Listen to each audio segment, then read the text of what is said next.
time zones in the United States. For instance, if you're having lunch in Chicago, it's breakfast time in California. Of course, if you're in Chicago, you wouldn't feel like breakfast if you're from California because you've just had lunch. However, those living in New York, it's dinner time while we're still eating lunch here in California, which means the time is totally different as in the menu. Goldie Hawn.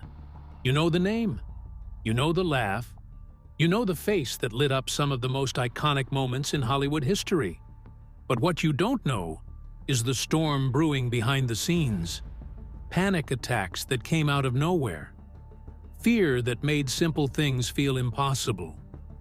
The world saw a superstar, but Goldie felt like she was falling apart.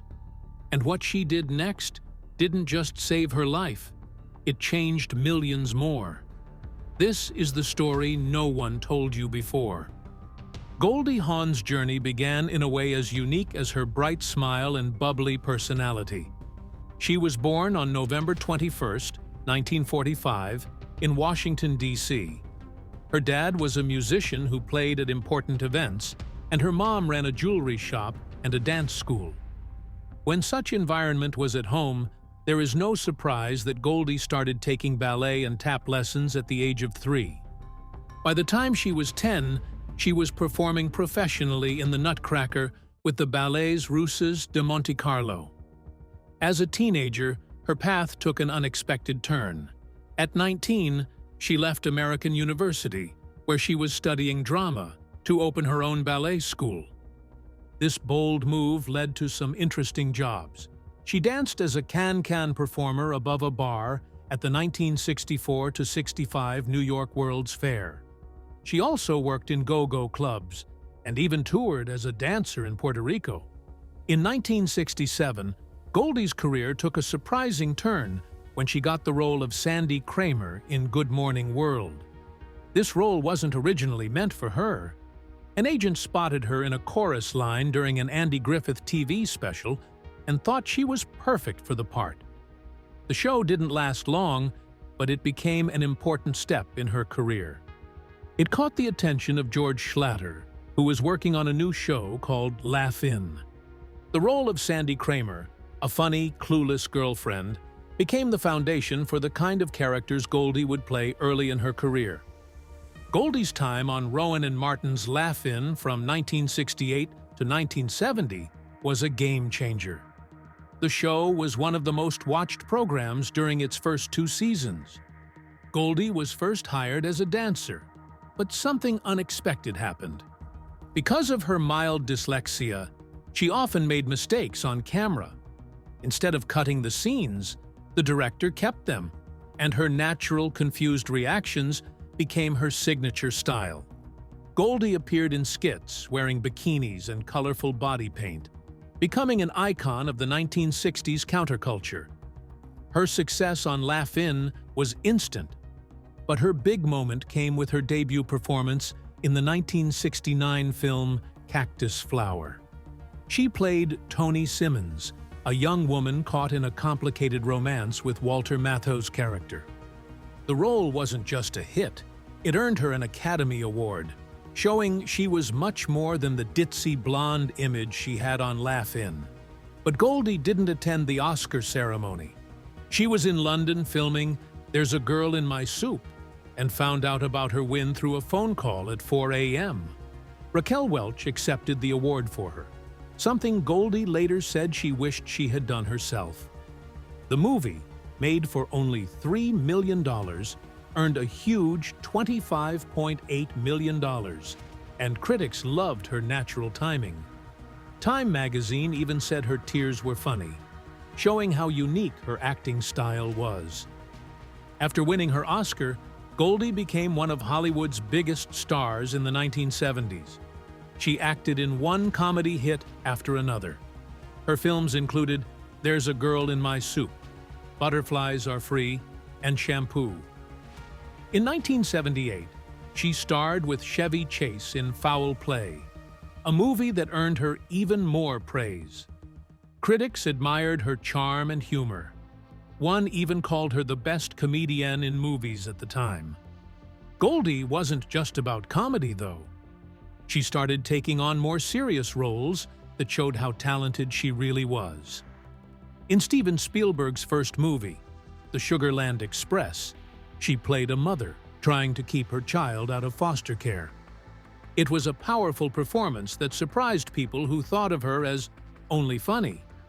Even though the movie didn't make much money at first, it later became an important part of Spielberg's early work.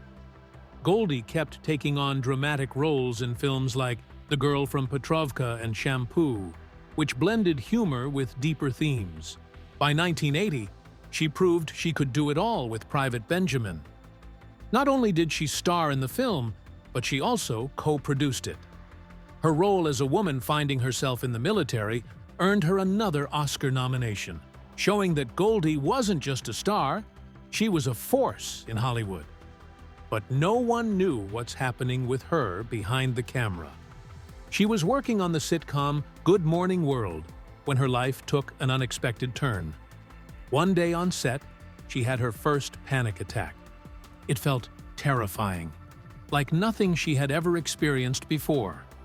She would suddenly feel an overwhelming wave of fear, and the only thing she could do was run to her dressing room to calm herself before returning to film. These attacks came out of nowhere. They left her feeling dizzy, anxious, and scared, even in places like restaurants or public spaces.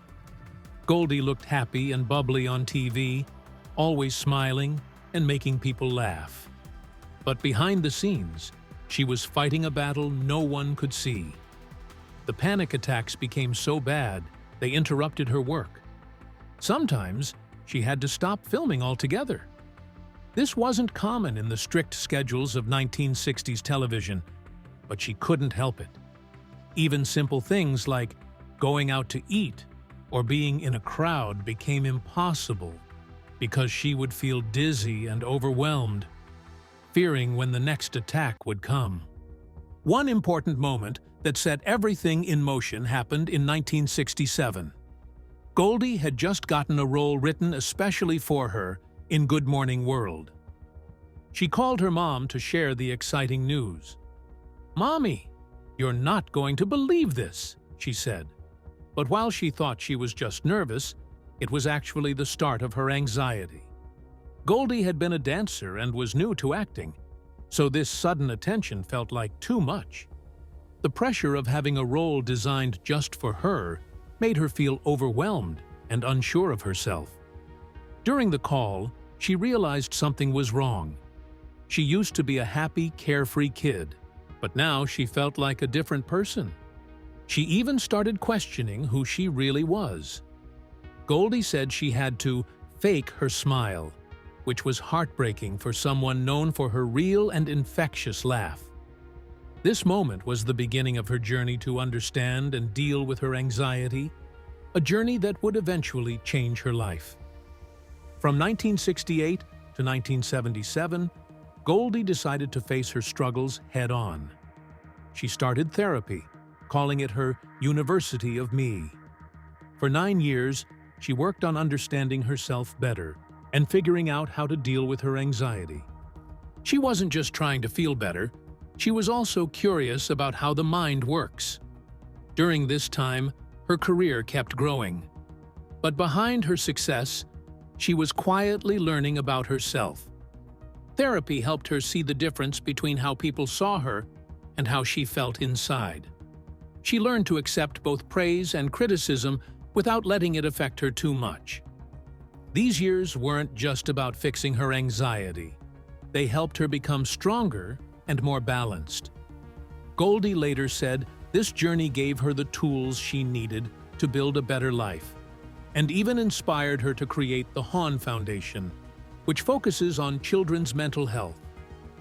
In 1979, Goldie Hawn was 5 months pregnant with her daughter Kate and going through a rough time in her marriage to Mark Hudson.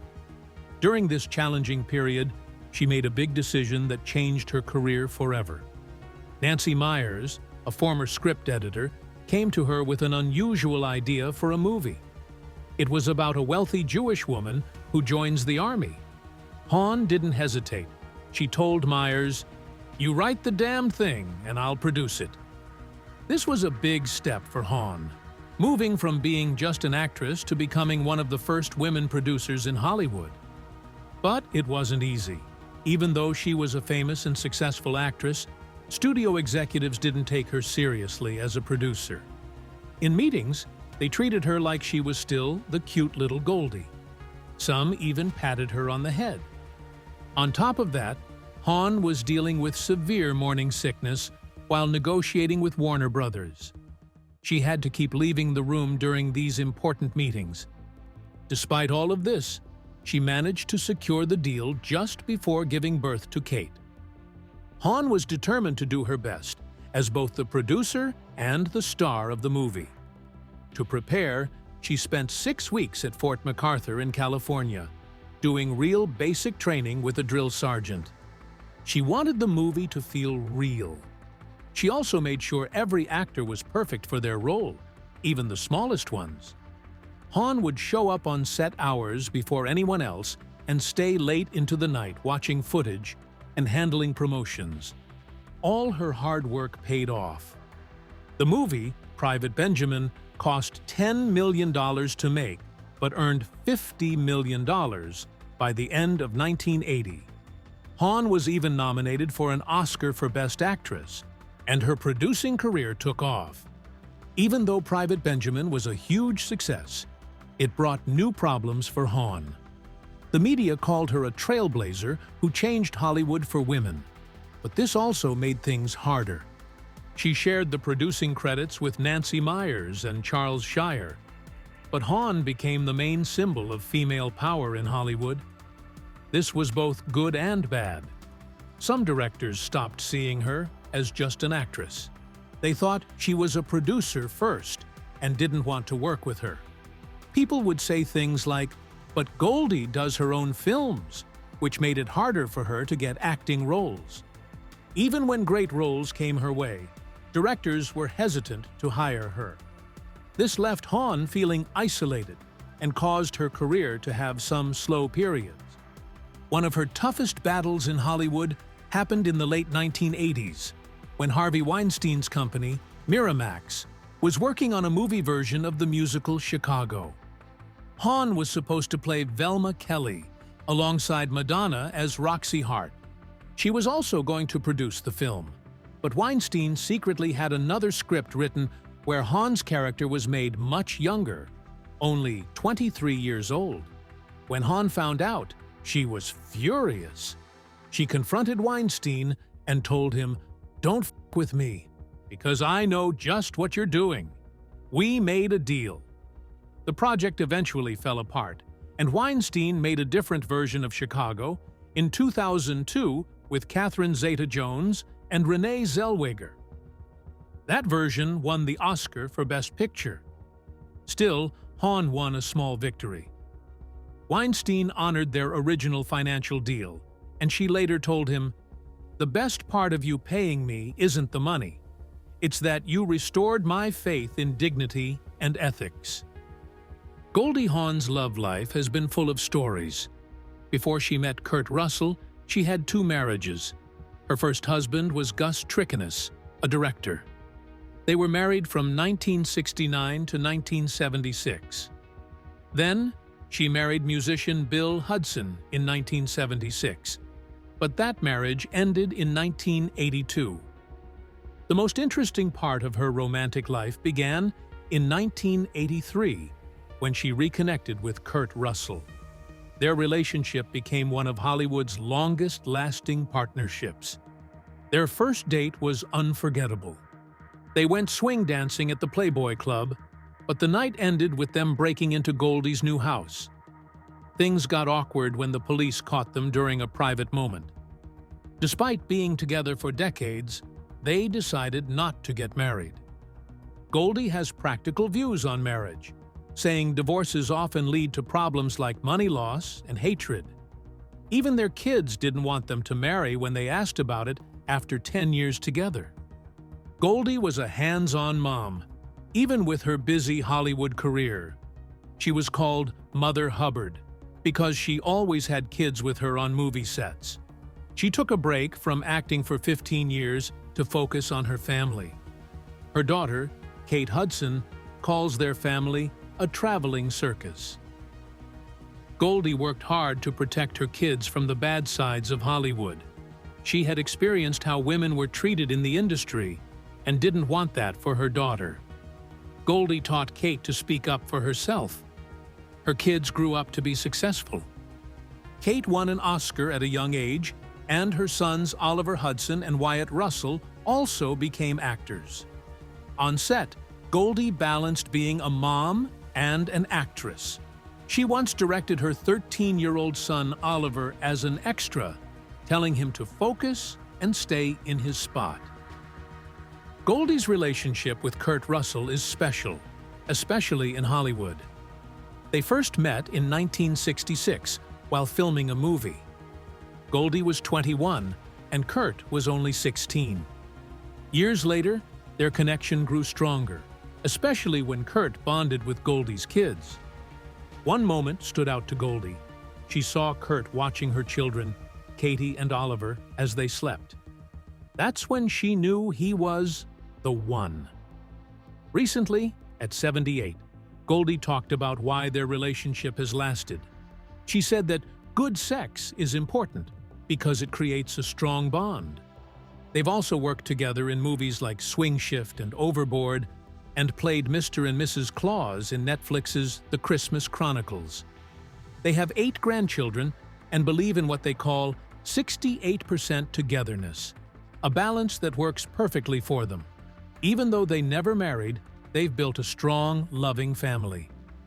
In 2003, Goldie Hawn, a famous actress and Academy Award winner, did something surprising that changed millions of lives. She noticed more and more young people struggling with mental health problems. This worried her a lot, so she started the Goldie Hawn Foundation. It's a group that helps children feel better mentally. The foundation created a program called Mind Up. Goldie worked with brain experts, psychologists, and teachers to make it. The goal was to teach kids important skills to handle their emotions and deal with stress. Mind Up was very different from other programs. It mixed science, happy thinking, mindfulness, and ways to learn about emotions. The program has 15 lessons in 4 parts. These parts are about focusing, paying attention to feelings, having a good attitude, and taking helpful actions. The main activity in the program is called a brain break. It's a simple breathing exercise that helps kids calm down, feel less anxious, and stay focused. What makes Mind Up special is the proof that it works. For 20 years, experts studied it closely. They did experiments and found amazing results. Kids who joined the program were better at handling stress, did better in school, especially in math and language, acted nicer to others, and fought less. Schools in 48 countries now use Mind Up. Over 7 million kids and 275,000 teachers have learned from it. Goldie didn't just start this program for no reason. In the 2000s, she saw terrible things happening to young people. More kids were feeling sad, and school violence was rising. She even shared a shocking fact in 2009. 1 in 10 kids in the U.S. had serious mental health problems. It got worse as she learned more. Between 1950 and 1993, the number of young people aged 15 to 24 dying by suicide went up by 300%. For kids aged 10 to 14, suicide attempts rose by 120% between 1980 and 1995. Goldie felt schools weren't doing enough to help kids with these problems. Schools focused too much on grades and didn't teach kids how to handle emotions or deal with stress. She decided to create something to fill this gap. She wanted kids to learn about their brains and feelings and how to stay calm when life gets tough. Goldie's own experience helped too. When she was 21, she had panic attacks and anxiety. She didn't want other kids to suffer like she did. Since 2003, Mind Up has grown a lot. It started small, but now it's helping kids all over the world. A study in Canada in 2010 showed big changes in kids who joined Mind Up. They were better at understanding others' feelings, staying positive, and handling stress. Their math scores went up by 15%, and they acted 20% nicer to others. In the UK, the program helped teenagers feel less depressed and anxious. Mind Up isn't just in North America and the UK. Countries like Australia, New Zealand, Serbia, and Hong Kong also use it. In Australia, kids in the program fought less and acted 30% more kindly. In Uganda, the program helps kids who've been through war and poverty. A 2019 study showed those kids were better at handling emotions and had fewer stress problems. Now, in 2024, Mind Up is still growing. The program is working on an online version so more kids and teachers can join. This new version will include training, special content, and a big online community. It's clear that Mind Up is changing how kids learn to feel better and live happier lives.